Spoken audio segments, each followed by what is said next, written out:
তোমাকে তৈরি করেছি? এই ধুলো কয়লা মাখা শরীর। হ্যাঁ রাজ ভাই, এই মাটির ধুলো দিয়ে এই শরীরে তোমাদের দেওয়া সমস্ত পাপের দাগ আমি ঢেকে ফেলেছি। এই কয়লা, এই আগুন দিয়ে পুড়িয়ে ফেলেছে সেই শয়তানকে, যে শয়তানকে তোমরা আমার কাছে চাপিয়ে দিয়েছিলে। টারজান, তোর মাথাটা একেবারে বিগড়ে গেছে। এই জন্যই বলে মেয়ে মানুষের ভাতে ধরা দিতে নেই। আরে মেয়ে মানুষ মানে ডাইনি, ডেঞ্জার। মাথায় তুললি মাথা খারাপ করে দেয়। মেয়ে মানুষকে দেখবি ভোগের সামগ্রী হিসাবে, ধরবি, ভোগ করবি, ছুঁড়ে ফেলে দিবি। খবরদার এই বিষয়ে একটি কথা বলবি না, তাহলে এই লোহা পিটানো হাতুড়ি হয়তো তোর মাথায় উঠে যাবে। টারজান, বলে যাচ্ছে তুই আমার কাছ থেকে 10,000 টাকা খেয়েছিস। তোর পাপের টাকা টারজান খায়নি, আর কোনোদিন খাবিও না। এখান থেকে, তা না হলে তুই তোর চামচার ওই গাড়ি একসাথে গুঁড়ো করে পুড়িয়ে ফেলবো। টাইগার বলে কি, চলো রাজ ভাই, কামার বাচ্চা কামার। ঠিক আছে, আমার নাম রাজ। এই অপমানের এমন মাসুল তোকে দিতে হবে যা দেখে শয়তানের বুকও কেঁপে উঠবে। হাওয়া হাওয়া ও হাওয়া, বউকে বলে দে, হ্যাঁ বউকে বলে দে, আমার খিদা লেগেছে, পেটে চোচো ধরেছে। আরে কই বউ, ভাত দে না। ভাত রেডি, বউ রেডি।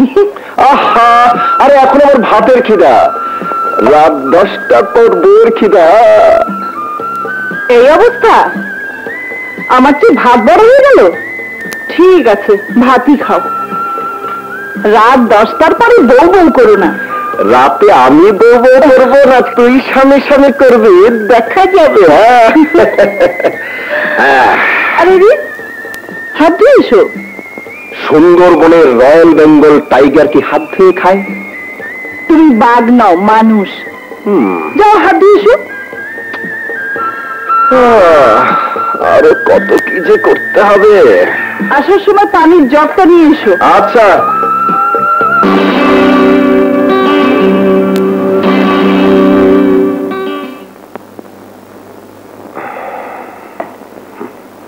নাও খাও,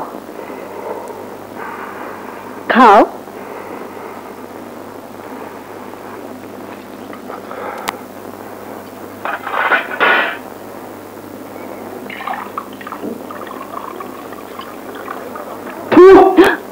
এটা কোনো রান্না হলো?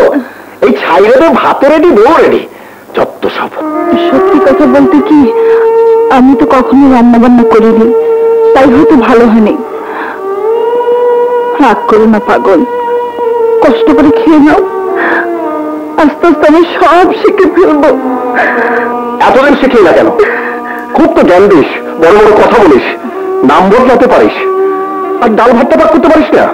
বাইরে যাচ্ছি, আমি ফিরে আসার আগে তোর রান্না তুই খাবি, নইলে খুব খারাপ হয়ে যাবে।